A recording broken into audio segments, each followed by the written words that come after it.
بہار ہی نہیں بلکہ اتر پردیش سے سفر کرنے والے شخصیت خطیب باوقار شاہ صحابت حضرت علامہ مولانا مفتی ممتاز عالم ازہری کو میں آپ کے سامنے حوالے کرنے جا رہا ہوں سے پیش کر میں آپ سے دیکھنا چاہتا ہوں کہ آپ کا مزاج کس طرح ہے گاؤں بس بغیر سیدھے زور سے بولیے نعرہ تکبیر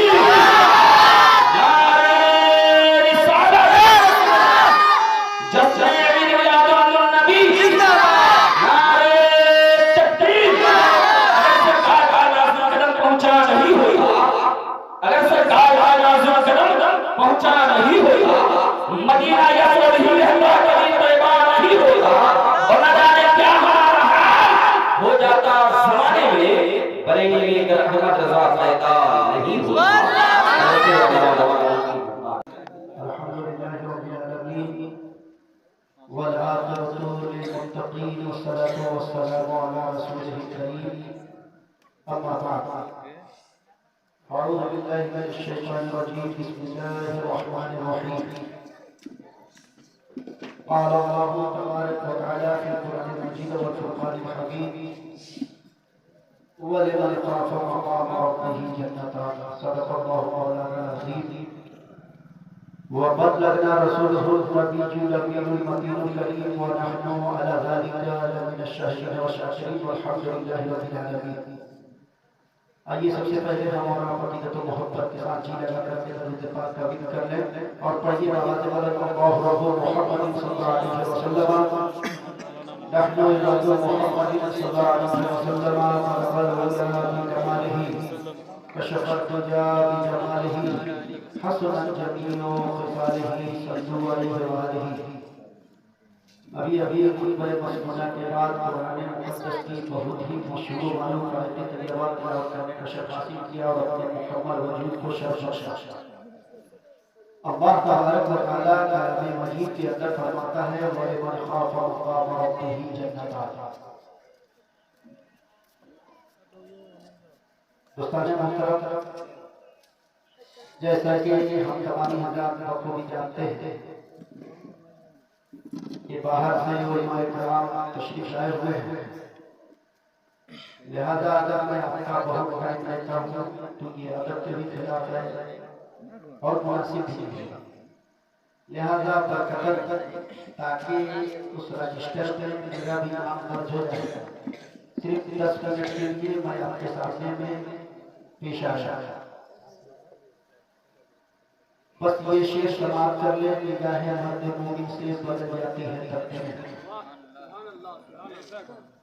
نگاہ مرد مومن سے بدل جاتی ہے تقدیریں جو ہو ذوق یقین پیدا کر جاتی ہے تقدیریں.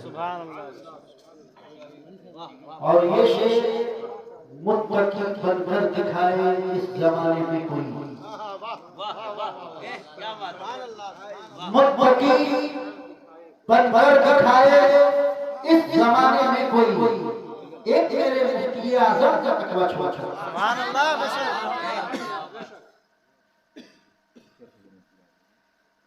دوستان محترم، حضور تاج الشریعہ کی ذات بابرکت محتاج معلوم نہیں ہے. یہ شعر آپ سماعت کریں نگاہ مفتی اعظم کی ہے یہ جلوہ گری. نگاہ مفتی اعظم کی ہے یہ جلوہ گری چمک رہا ہے جو اختر ہزار آنکھوں میں. نگاہ مفتی اعظم کی ہے یہ جلوہ گری چمک رہا ہے جو اختر ہزار آنکھوں میں. خطبہ مسمونہ کے بعد جو آیت کریمہ تلاوت کرنے کا شرف حاصل کیا، رب تبارک و تعالیٰ کلام مقدس کے اندر فرماتا ہے وَلِمَنْ خَافَ مَقَامَ رَبِّهِ جَنَّتَانِ. اس کا ترجمہ ہے وہ شخص جو اپنے رب کے حضور کھڑے ہونے سے ڈرتا ہے، اللہ تبارک و تعالیٰ اس کے لیے 2 جنتیں تیار کرتا ہے.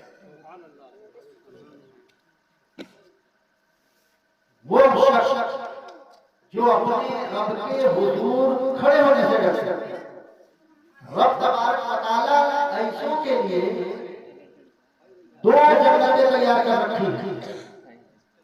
اب اس آیت کریمہ کی تفسیر پھر دوسری آیت کریمہ سے ہو جاتی ہے قرآن مقدس میں، وَأَمَّا مَنْ خَافَ مَقَامَ رَبِّهِ وَنَهَى النَّفْسَ عَنِ الْهَوَىٰ فَإِنَّ الْجَنَّةَ هِيَ الْمَأْوَىٰ۔ یعنی وَلِمَنْ خَافَ مَقَامَ رَبِّهِ جَنَّتَانِ، وہ لوگ جو اپنے رب کے حضور کھڑے ہونے سے ڈرتے ہیں ان کے لیے دو جنتیں۔ پھر اس آیت کریمہ کی تفسیر پر کلام مقدس میں اللہ تبارک و تعالیٰ اس آیت سے فرماتا ہے وَأَمَّا مَنْ خَافَ مَقَامَ رَبِّهِ وَنَهَى النَّفْسَ عَنِ الْهَوَىٰ فَإِنَّ الْجَنَّةَ هِيَ الْمَأْوَىٰ۔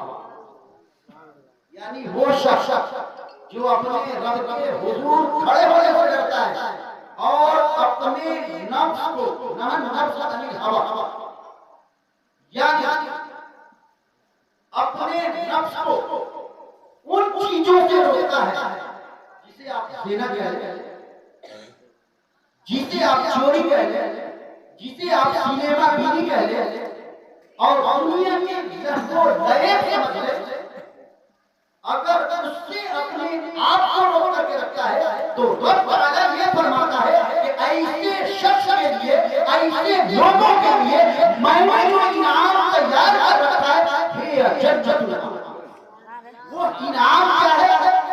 میں اس کے لیے جنت المأویٰ کو تیار کر رکھا۔ اور مفسرین اکرام کہتے ہیں جنت العدن بھی مراد ہے اور جنت المأویٰ۔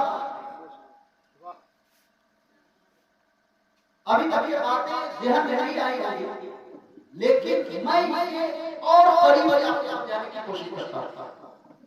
دنیا میں انسان بہت ہے، ہم اور آپ اپنی زندگی کو گزارتے ہیں، لیکن راستے میں چلتے چلتے کہیں پر آپ دیکھتے ہوں گے بجلی کے کھمبے، آپ اپنی نظروں سے دیکھتے ہیں، جب اس پر نظر پڑتی ہے دیکھتے ہیں لال تختی پر کچھ لوگ لکھ کر کے ڈالے ہوتے ہیں ساودھان۔ اس سے ہم یہ سمجھتے ہیں کہ اس میں کرنٹ ہے، اگر اسے ہم ٹچ کیے، اس سے جو ہے بھیڑ گئے یا اس کی ہم نے مخالفت کی، یعنی اپنے نفس کی سنی، اپنی طاقت آزمائی اگر اس سے ہم کیے تو پھر ہم ہلاک ہو سکتے ہیں، ہم برباد ہو سکتے ہیں، ہمیں نقصان پہنچ سکتا ہے۔ تو جو سمجھدار قسم کے لوگ ہوتے ہیں جیسے ہی اس تختی پر نظر پڑتی ہے اس کے قریب جانے کی کوشش نہیں کرتے ہیں بلکہ نکل لیتے ہیں، اس سے ٹکراتے نہیں ہیں، اس سے جھجھتے نہیں ہیں، اس سے بھیڑتے نہیں ہیں اور صحیح مسالی کو پار ہو جاتے ہیں۔ لیکن وہ لوگ جو اسے سمجھتے نہیں ہیں، اسے پڑھتے نہیں ہیں، اسے جانتے نہیں ہیں اور وہیں جاننے کے بنیاد پر ہاتھ سے پکڑ لیا، کسی اور سے ٹچ کیا جس سے ان کو نقصان ہو جاتا ہے۔ اس دنیا میں انسان تو بہت ہے، ہماری طرف کھا رہا ہے، ہماری طرف پی رہا ہے، ہماری طرف سو رہا ہے، ہماری طرف چل رہا ہے، لیکن ہر چلنے والا ایک طریقے پر نہیں چلتا، ہر بولنے والا ایک ہی بات نہیں بولتا، ہر عبادت کرنے والا ایک ہی عبادت کو نہیں کرتا، بلکہ اس میں ہر ایک کا روٹ مختلف ہوتا ہے۔ بعض تو ایسے ہوتے ہیں جب بولنے پر آتے ہیں تو ایسی باتیں بول دیتے ہیں کہ آسمان سے فرشتے آتے ہیں اور آنے کے بعد میں سامنے رحمت میں اسے گھیر لیتے ہیں، اور بعض ایسے ہوتے ہیں جب بولنے پر آتے ہیں تو رحمت کے فرشتے جو ہے وہاں سے فرار ہو جاتے ہیں۔ ایک انسان ہے جب بولنے پر آیا رحمت کے فرشتے سامنے آنے رحمت میں اسے گھیر لیے، لیکن ایک انسان ہے جب بولنے پر آتا ہے تو رحمت کے فرشتے راہ فرار اختیار کر لیتے ہیں، یعنی اس انسان سے دوری اختیار کر لیتے ہیں۔ انسان دونوں ہے، لیکن ایک جب بولا تو رحمت کے فرشتے آ گئے اور ایک جب بولا ہے تو رحمت کے فرشتے جو ہے وہاں سے چلے جاتے ہیں۔ معلوم ہے کیوں؟ انسان کے اندر میں سوچ بہت ایسی ہے، ایک وہ سوچ ہے جسے ہم اچھے سے تعبیر کرتے ہیں، ایک وہ سوچ ہے جسے ہم پورے الفاظ سے تعبیر کرتے ہیں۔ اگر انسان اچھا ہو، اگر اس کی باتیں اچھی ہو، اپنا ہو یا پرایا ہو، ہر ایک چیز اپنانے کی کوشش کرتا ہے، لیکن انسان کا نظریہ غلط ہو جائے، انسان کی سوچ غلط ہو جائے، انسان کے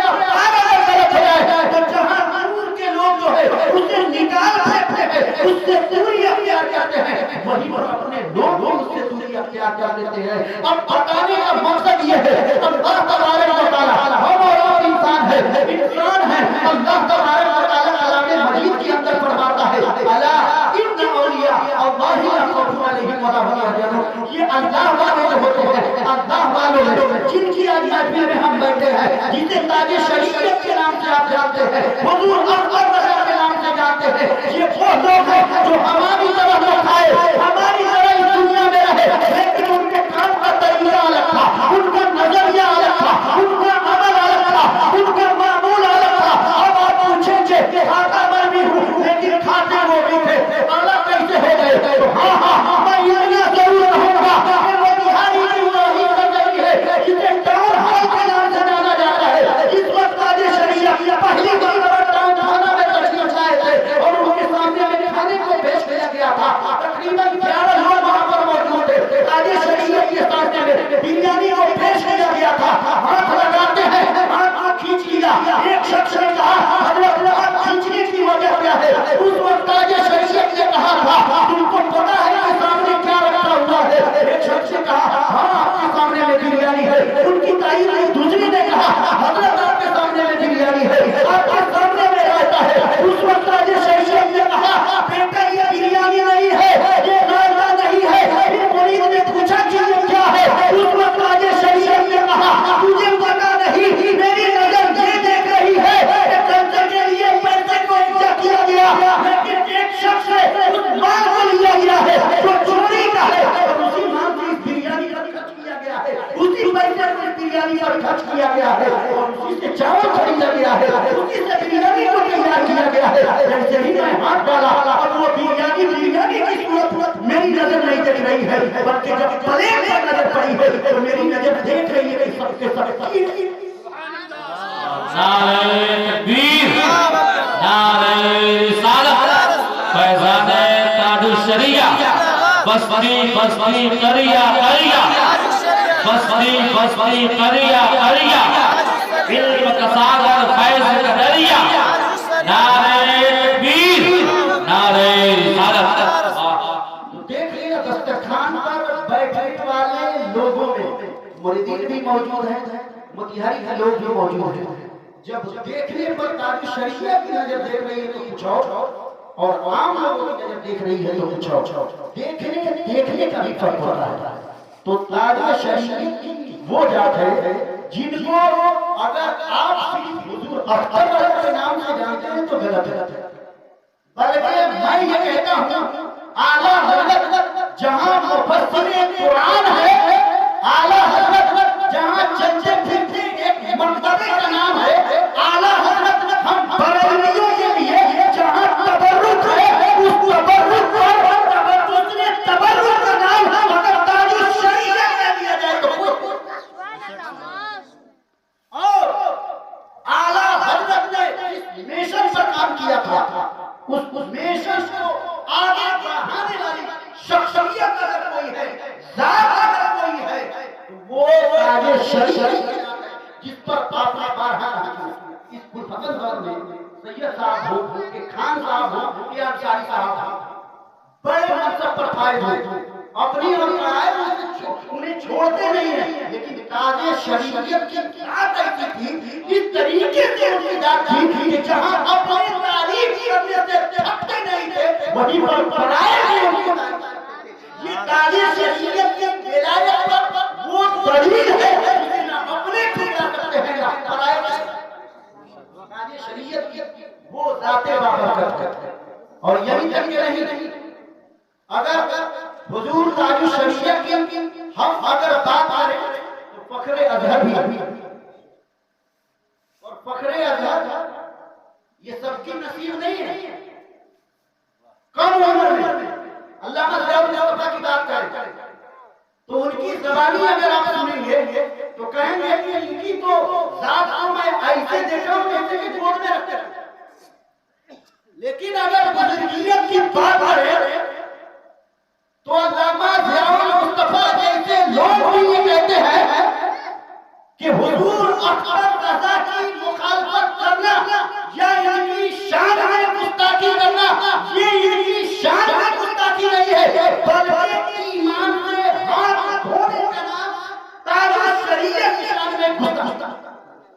ایمان سے آپ ہاتھ دھو رہے ہیں. یہ کون لوگ ہیں؟ اس میں شیخ الہند بھی ہے. پھر اس کے بعد میں چند اور بڑے قائل علماء کرام ہیں. یعنی ان کے کہنے کا مقصد یہ تھا تاج شریعہ کی کہانت آپ کس معنی میں کریں گے. تاج شریعہ کے شان میں اگر آپ گندے الفاظ کو استعمال کرتے ہیں یا دستخانہ کلمات کو استعمال کرتے ہیں تو تاج شریعہ کی مکمل حیات آپ کو پڑھنا پڑے گا. تاج شریعہ کی ایسی ذات ہے جو محتاج تعارف نہیں ہے.